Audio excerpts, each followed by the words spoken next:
Kasama natin si Paul Montibon at ang first nominee naman ng Ang Bombero ng Pilipinas sa party list. Dati ring Undersecretary ng Department of Energy, si Astra Pimentel Naik. Paul, maayong hapon. Maayong hapon, Adbar, at sa mga kababayan natin mula Luzon, Visayas at Mindanao. Sabi natin kanina ay tuloy-tuloy ang pagdating ng mga kababayan natin para saksihan itong Grand Rally. Tinatawag na the finale na ng PDP Laban Party na ngayon ay nandito mismo sa Liwasang Bonifacio dito sa Maynila. Talaga namang nakakasabik dahil marami ang mga magdaratingan ng mga guest natin mula doon. Bukod pa yan doon sa kumpleto na Duterte slate na ini-endorso ngayon ng chairman mismo ng PDP Laban. Walang iba kundi si dating Pangulong Rodrigo Duterte. Kasama natin ang first nominee ng Ang Bombero ng Pilipinas party list. Walang iba ang former Undersecretary Astra Pimentel Naik. Maayong hapon, ma'am. Kumusta po ang nararamdaman natin? Lalo-lalo na ilang tulog na lang ay decision making na o finale day na para sa lahat ng mga kababayan natin para sa pagboto, pagpili ng mga tamang kandidato sa Mayo 12. Ayan, alam natin na nakakaba talaga yung ating mga paghahanda para sa eleksyon sa Mayo 12. Pero alam mo, Paul, ako ay nagpapasalamat lamang sa ehemplo na binigay ni Pangulong Duterte sa atin, kung saan lagi niyang sinasabi sa atin, there is a time for everything. At naniniwala ako na sa Mayo 12 ay ang panahon upang ang sambayan ng Pilipino ay magkakaisa, ipakita nila ang kanilang boto para sa katotohanan, para sa katarungan, at lalong-lalo na para sa katiwasayan at pag-uunlad ng Pilipinas. Kung kaya nagagalak kami ang Bombero ng Pilipinas Party List 134 sa inyong mga balota na naimbitahan tayo dito sa Meeting de Avance dahil isa nga po ang ABP Party List sa mga kaalyadong party list ng Team Duterte.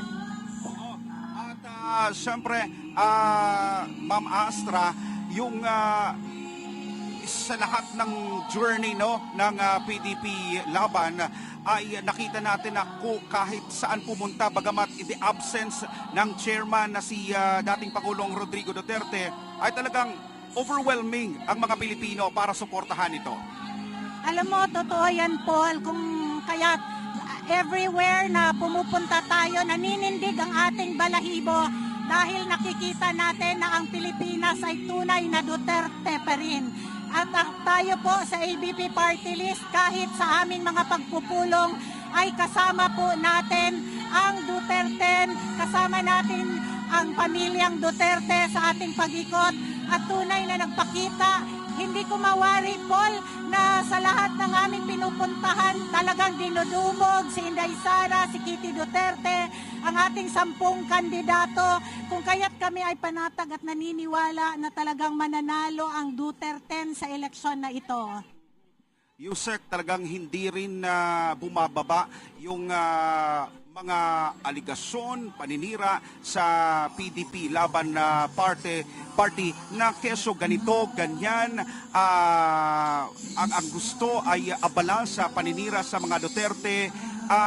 Ano ba ang simbolo nito? Natatakot ba sila doon sa impluwensya, puwersa at katatagan ng Duterte na kahit anong ginagawa ay talagang ang Pilipino, Duterte pa rin? Hindi lang sila natatakot, nanginginig pa at kumakaripas. Kasi nakita nyo naman mga kababayan, halos hindi na sila nagaganap ng kanilang rally dahil ang Duterte po ay laging nandito. Ang kanyang mga supporters, whether motorkada ito o kaya rally, nagpapakita ng suporta. At tandaan nyo mga kababayan, ang mga rally ng PDP Laban at ng mga kaalyansa niyang mga party list groups, hindi po naghahakot ng mga tao, hindi rin po namimigay ng ayuda, ng AIX, ng AKAP, pero talagang niyayakap ng sambayan ng Pilipino. At ito ay kahit wala pa ang ating Pangulong Duterte, sa mga rally na ito ay dinudumog at pinupuntahan ng mga tao na kusang loob, sila ang gumagastos, sila ang namamasahe, sila ang naghahanda ng kanilang pagkain upang maipakita lamang ang kanilang suporta. Kagaya ngayon dito sa Liwasang Bonifacio, inaanyayahan namin ang lahat ng mga nandito sa Metro Manila. Pumunta na kayo sa Liwasang Bonifacio, walang hakot, talagang tunay na pagmamahal at puso. Alam nyo, sinasabayan nila tayo ngayon ng kanilang mga rally sa lokal para wala daw pumunta dito, pero tayo po ay hindi nayayanig dahil alam natin na ang taong bayan ay buo ang suporta. Dahil itong rally natin or meeting de avance natin ay hindi lang nagaganap dito sa Liwasang Bonifacio, kundi nagaganap ito sa buong Pilipinas na nakikita naman natin sa satellite feed kung saan-saang lugar merong meeting de avance ang PDP Laban.